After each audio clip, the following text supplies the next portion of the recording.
இந்த பூஜா ஹாலிடேஸ்க்கு தமிழ்ல வந்து இட்லி கடையும், கன்னடத்துல வந்து காந்தாராவும் ரிலீஸ் ஆகுது. இல்ல ப்ரோ என்னால அந்த படத்துக்குலாம் முடியாது. பட்ஜெட் கொஞ்சம் இடிக்குது அப்படின்ற மாரி சொன்னீங்கன்னா, நான் சொல்ற 2 படத்த வந்து ட்ரை பண்ணி பாருங்க.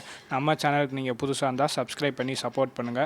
ஃபர்ஸ்ட்டு படம் வந்து மலையாளத்துல இருந்து படக்காலம்ன்ற ஒரு படம். இந்த படம் வந்து ஜுமான்ஜி ஸ்டைல்ல இருக்கும். அதாவது அந்த ஜுமான்ஜில வந்து ஒரு கேம் விளையாடுவாங்களே, அதே மாரி இந்த படத்துலயும் ஒரு கேம் விளையாடுவாங்க.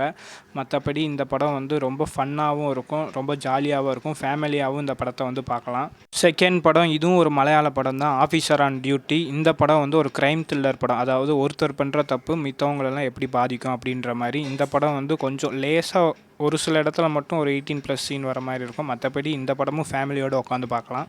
இந்த 2 படமுமே மலையாளத்துல இந்த வருஷம் வந்த படம். அது மட்டும் இல்லாம இந்த 2 படமும் தமிழ் டப்லயும் அவைலபிளா இருக்கு. இல்ல ப்ரோ எனக்கு ஏதாச்சும் ஒரு தமிழ் படம் சஜெஸ்ட் பண்ணுங்க அப்படின்னு சொன்னீங்கன்னா, மாரீசன் இந்த வருஷம் வந்த படம். நம்ம வடிவேலும், ஃபகத் ஃபாசிலும் நடிச்சிருப்பாங்க. எனக்கு படமா வேணாம் ஒரு வெப் சீரிஸா சொல்லுங்க அப்படின்னு சொன்னீங்கன்னா, வெட்னஸ்டே சீசன் 2 கூட வந்திருக்கு. அந்த வெப் சீரிஸை கூட நீங்க ட்ரை பண்ணலாம். ஆனா இன்னொன்னு சொல்லணும், வெட்னஸ்டே சீசன் 1 விட சீசன் 2 வந்து கொஞ்சம் பரவாயில்லாம தான் இருக்கு. ஆனா வாட்சபிள் தான். இதே மாதிரி நிறைய இன்ட்ரெஸ்டிங்கான வீடியோஸ்க்கு நம்ம சேனலுக்கு நீங்கள் புதுசாக இருந்தால் சப்ஸ்கிரைப் பண்ணி சப்போர்ட் பண்ணுங்கள். தேங்க்ஸ் ஃபார் வாட்சிங்.